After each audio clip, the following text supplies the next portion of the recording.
Your Steve Jones Show podcast will start shortly. The Steve Jones Show podcast is sponsored by Brewers Outlet, your beverage supermarket on Reagan Street in Sunbury. Scott Lauber knows something about that. He watched Bryce Harper be a star when the Phillies needed him to be a star. And he joins us. It is great to be talking baseball anytime, Scott. Yeah, it is, isn't it? And it's in full swing with spring training. So, and it's crazy because they actually play a game tomorrow. They play an exhibition game, a couple of them actually, a split squad. And I don't know about you, Steve, but I kind of feel like it all just ended with the World Series. It was a short off season, 90 days or so, I guess, and right back at it starting tomorrow with a spring training game. It's crazy. It always seems like a long time when you're a Pirates fan because it ends September 30th. But when you and your team is in the World Series, it's a short turnaround. One thing that we'll see right away, Scott, will be the rules. Yeah. So which ones are you interested to see how they work and what difference they make?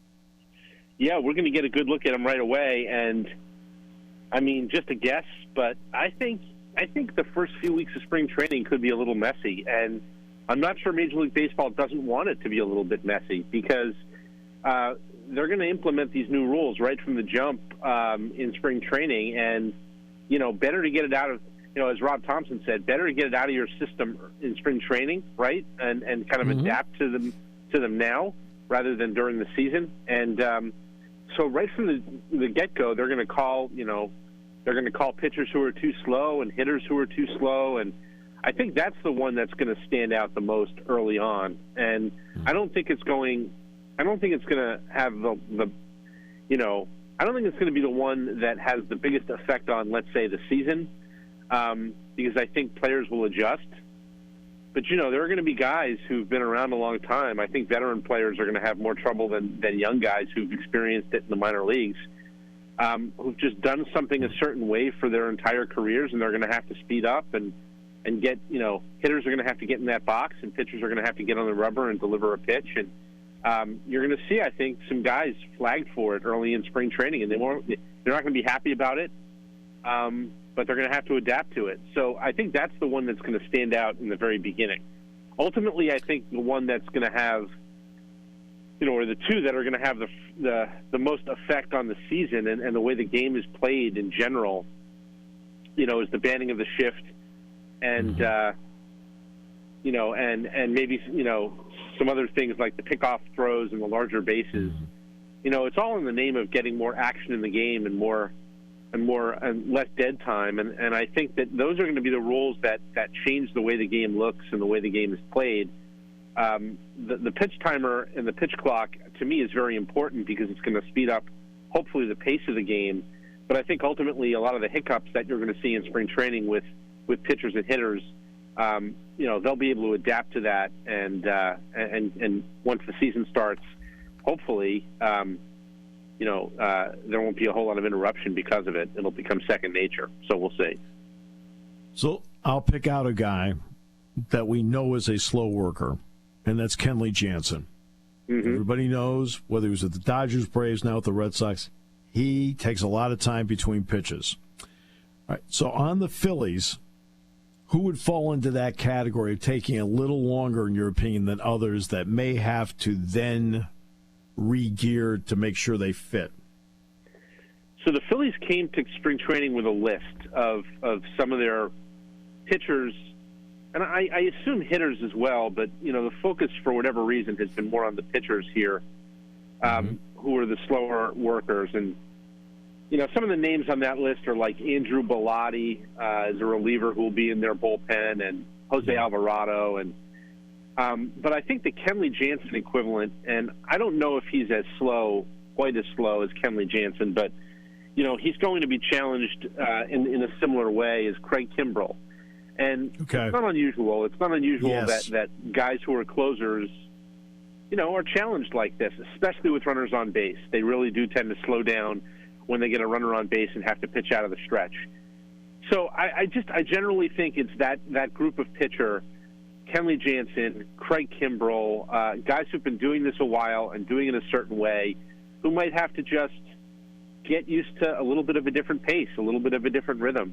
maybe it changes how they hold runners. They're not going to be able to pick off as much either when there's a runner on base. You can disengage from the rubber twice, and that includes pickoffs. And then if you try to pick a runner after that, you better get him. Otherwise, it's a balk and he gets the base. So, it's going to be an adjustment for those guys. I think the younger guys, as I said, who've maybe experienced this a little bit in the minor leagues, I think it'll be a little bit easier for them. The older guys might take a while, and I think you're going to see some flags in spring training. Some guys who get flagged by the umpires, and hopefully they, as I said, kind of can adapt in spring training, so some of that messiness kind of gets out of the way before the season starts. Kenley Jansen is slow to the plate. There are people that go through school zones faster. So let's get to the size of the bases and the pickoff part, which is interesting. So let's take one of the great moments in baseball, and that was Dave Roberts stealing second off Mariano Rivera. Game 4, American League Championship Series 2004. Sure. Rivera throws over 4 times. That won't be allowed. And Posada, who does not have a great arm, makes one of the best throws of his career. And to be honest with you, with a bigger base, it's not that close a play. How interested are you to see stuff like that? Because a play that was like bang, bang, with a larger base is not going to be bang, bang. Yeah, I mean, look, that was my sort of that was my feeling also. And then I talked to Trey Turner, who has stolen the most bases, I think, of anyone in the majors since like 2015 or 2016. He doesn't think it's going to be that big of a thing. Like he said, he said to me, he goes, right now with the bases the way they were, you were out by an inch or safe by an inch so often. And he doesn't think that the extra 3 inches, it goes from 15 by 15 square inches to 18 by 18. It might sound like a lot, and honestly, I'll be honest with you. I've seen them. It looks a lot bigger. He still thinks you're going to be out or safe by a few inches. He doesn't necessarily think that the bases are going to make a whole lot of difference. He does think that the pickoff rule is going to be a factor, and for somebody like him who runs and runs well, the expectation might be to run more often because they're not going to be able to pick off as much. If they pick off twice, they probably aren't going to try it for a third time, so you might as well take off and go. It does cut down on the distance between bases by like I forget what the measurement is. It's minuscule, but it's there. It's a little bit smaller than 90 feet. It's like 89 and something inches, but so that's slightly closer. But he seems to think it's going to be some of those other factors like holding runners and, the pitch timer making it harder to hold a runner, the pickoff making it harder to hold a runner, that'll compel runners to run more, which is really the point of the whole thing anyway, is to run more and to get more action in the game. He still thinks, though, that you're going to have bang-bang plays the way you did before. We'll see.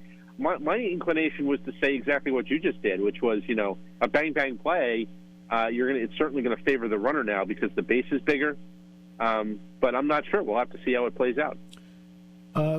What about the shift? I mean, look, people will still shift. They just have to they may be a foot away from the imaginary line at second base.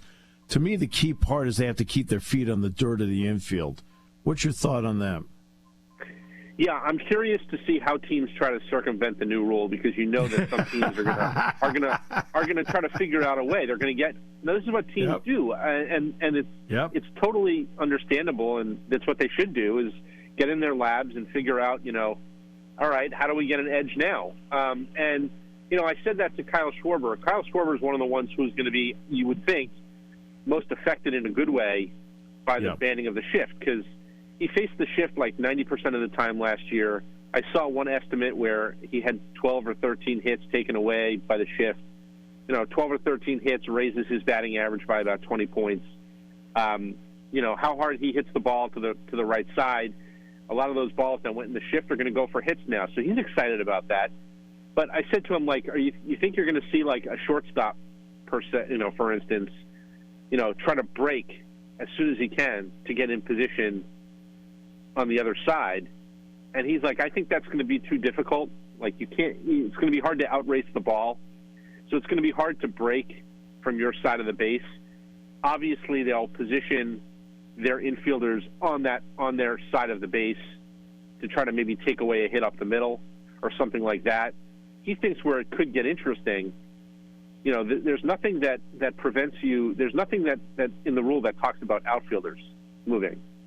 So if you've got a dead pull hitter, you could take your left fielder and put him in right, in shallow right, the way they would have with the shortstop or the third baseman back in the with the shift.